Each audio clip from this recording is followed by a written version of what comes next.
आज थिला पंचुकर चतुर्थ दिन। हेलो गेस नमस्कार, welcome to friends pen channel.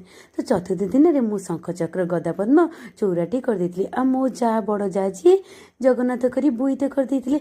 आम मूर्जटी केमती लागुଛି मते के कमेंट रे निहाती जणिबे। मते तो बहुत ही सुंदर देखा होतला। मूर्ज पकेकी बाहर जाइतली मंदिर जीवाकू। नृसिंहनाथ मंदिर टे दर्शन करदेबी कि आसी बोली भाबीथली। तो मंदिर चतुर्थ दिन रे पळैथली कारण पुणे रे जीवार थिला शिव मंदिर। तो देखंतु मंदिरटी केते सुंदर 16 कोटी पद्म पड़ता आ चौराटी भी पड़ता बहुत सुंदर देखा होता।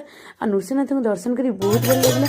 अब ये देखो नगर कीर्तन समस्त बाहर आ नृसिंहनाथ मंदिर देखिए स्त्री लोक भी नगर कीर्तन जाते। आम गाँव केवल पुरुष लोक जाते स्त्री लोक भी नगर कीर्तन जाते।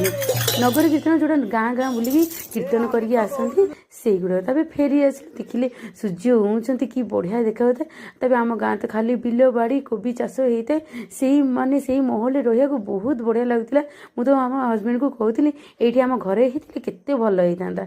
छाड़ से तो ना आसिक मंगलवार जेहेतु थिला पणा देवाक बस जाइली। पंथी मुर्ज पकई केमी लगुच मत जनईदेवे।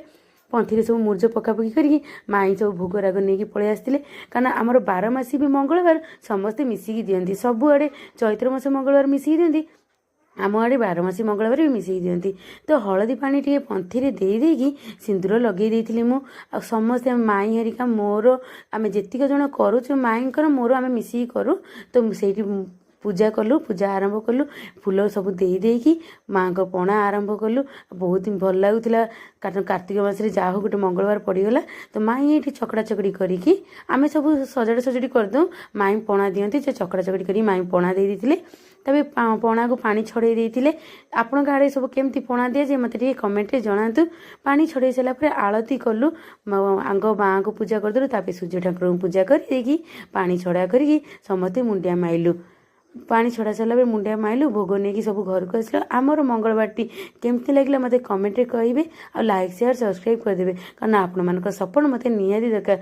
प्लीज प्लीज सब्सक्राइब कर दिंतु। माँ को प्रति प्रार्थना कली मो छुआ मान भल रखु सदा हसी लुकणी रखी था। आम पणा केमती लगे कमेंट जन।